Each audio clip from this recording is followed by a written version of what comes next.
Kung wala kang pera papuntang Europe, no worry guys. Kapag nasa Taiwan ka, wag na wag mong palalampasin pumunta dito. A must visit in southern Taiwan.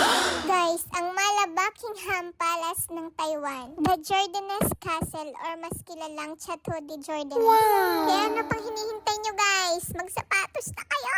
Ako nga pala si Jen, ang feeling vloggerista ng Taiwan.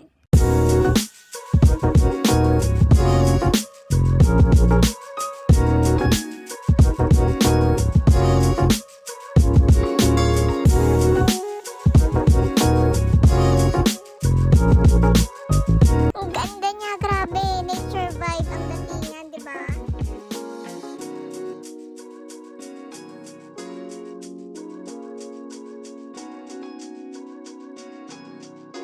Guys, 200 NT nga po pala yung entrance fee dito. Hindi na masama, di ba? Ganda eh.